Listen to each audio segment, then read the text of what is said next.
And now my opening statement. Is it me, or does nothing out of Washington make sense these days? Our citizens, our world today is actually, despite ISIL, despite the visible killings that you see and how horrific they are, we are actually living in a period of less daily threat to Americans and to people in the world than normally. When the final counting is done, 2014 will have been the most lethal year for global terrorism in the 45 years such data has been compiled. You know, it's like these guys are actually auditioning to replace that old comedy duo, Abbott and Costello. Who's on first, what's on second, I don't know, is on third. You know the guy's names on the baseball team? Yes. Well, go ahead. Who's on first? Yes. I mean the guy's name. Who? The guy playing first. Who? The guy playing first base. Who? The guy on first base. Who is on first? What are you asking me for? I don't know. Look, if I were the DA and I trumpet there's no crime, but the police chief says crime is rampant, head for the hills, one of us would and should lose our job. So while the White House continues to talk, holding the Countering Violent Extremism conference, and our commander-in-chief says it's a lie to say that ISIS is a part of Islam, they behead 21 Christians, burn a captive alive in a cage, and continue to expand the territory they control in their jihad against our civilized world. And as Iran tests fires a new strategic weapon and simulates an attack on an American aircraft carrier, our commander-in-chief so desperate to negotiate with them that he throws our one solid ally in the Middle East, Israel, under the bus. Mr. President, you have tried to prevent Prime Minister Netanyahu from speaking before Congress. With all due respect, if you believe in the American Constitution and the First Amendment, there is something called free speech. And if you say you don't want him to speak because you don't want to appear to influence the upcoming Israeli election, then why did you send out that crack Sunday morning talk show theorist Susan Rice to say the visit would be destructive? Isn't the mere use of the word destructive an attempt to influence the upcoming Israeli election? You know, Mr. President, why does it feel like you're on the wrong side of things, on the wrong side of history? Why are you not working with Egypt and Jordan to eliminate ISIS? Both are Arab Muslim nations willing to identify the enemy as Islamic extremist. Your latest excuse to not identify them as Islamist is that you don't want to legitimize them. Did you just come up with that one this week? If you didn't want to legitimize them, why did you get out of Iraq so fast, leaving room for them to move right in?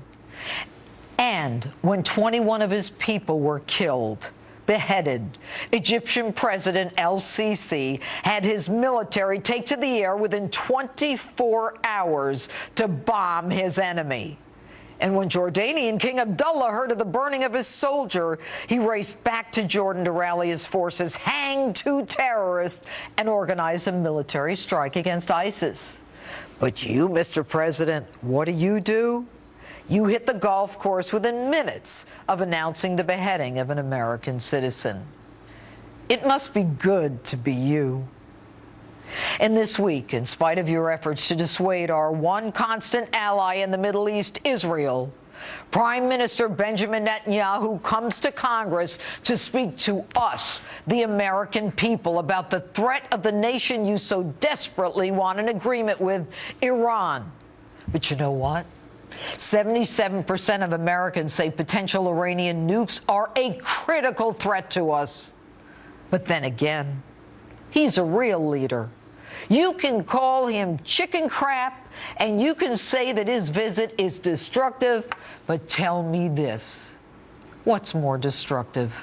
The leader of one of our allies speaking to Congress, or a nuclear bomb in the hands of Iran? And while you, Mr. President, hunger to understand the legitimate grievances of those who want to kill us, and while your ace State Department spokesperson wants to give them jobs, the last laugh, Mr. President, is on you. Many of these jihadists, as we found out this week, are not in need of a job. Actually, they're pretty well heeled. That's nothing new. We've known that since 9/11. And by the way, they don't need a job. They have a job. Their job is to kill us. And that's my open. Tell me what you think on my Facebook page or Twitter at Judge Jeanine, #JusticeOpen. And retired U.S. Marine Nick Powers joins me now. Good evening, Nick. Good evening, Judge. Am I wrong? No, not by a long shot. You know, it's funny to me bringing up Netanyahu. He actually understands Obama's position for this country. Our politicians have lost fact in the issue that they work for us. It's not the other way around. They're creating laws that they don't have to abide by and telling lies to the people who are really their bosses. Well, how do you feel about the fact that you've got our Secretary of State saying that we're safer than we've ever been, and we've got clappers saying this is the worst year ever? Yeah, well, it just goes to show this administration has done nothing but lie since day one. You were in the military. I mean, where were you? Where were you stationed? In the military, I was out of Haditha in Iraq.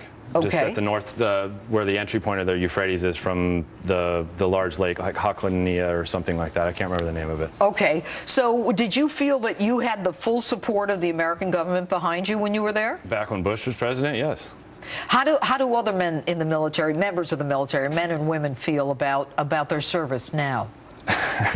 I don't think you're going to find too positive of a number for Obama. I think the Military Times put a statistic out saying it was like 13% of the military approve of what this administration is accomplishing. You know, reports now indicate that our effort to take back Mosul is being pushed now to next fall or possibly beyond that. Your reaction, and why would they make that public? That we're not going to go after Mosul to next fall, maybe, guys. That's exactly where I'm extremely frustrated. The entire time I was in the military, it was OPSEC. You're familiar with the term OPSEC, Operational Security. Yeah. There are signs, you know, loose lips sink ships. It's true. So now, if I were to leak something like this when I was deployed in Iraq of a potential large operation, I would have the hammer laid down on me and anybody else who was involved by the military judicial system.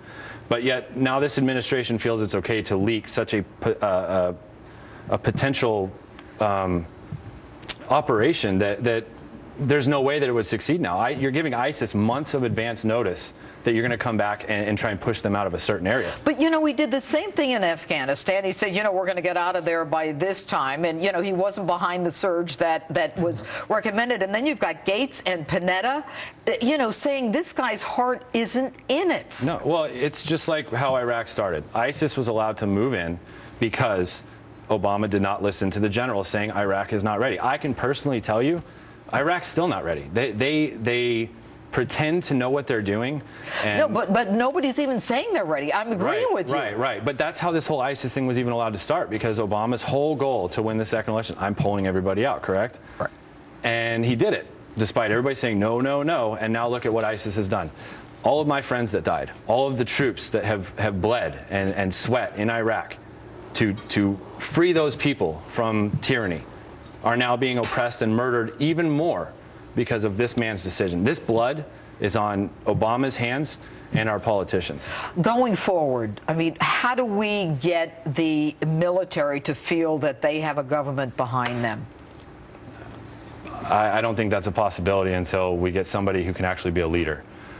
Obama does not have that capability. He sits there and lies to us. He's deceitful, and the politicians. Did you have? I mean, do the men and women in the military now have what they need to fight? Are the rules of engagement so restrictive that they can't fight? They're horrible, and that's my point. Is these politicians, they sit there and try to appease the world because we go in there and we're mocked and laughed at, and then everybody hates us because we go and try and free these people from Saddam. He was an evil person. Now, once they hate us, they say, oh, well, we need to make this a politically correct war. So you have politicians who are not on ground. They don't see this evil that you are face to face with, and they handcuff you. You know, if you're getting shot at and you have to request permission to return fire, how can you be successful? Well, especially if it's, you know, on a moment's, when moments matter. Anyway, Nick Powers, thanks so much for being with us and sharing your experience. All right, and coming up, ISIS continues their assault against Christians in the Middle East. Will this ever stop?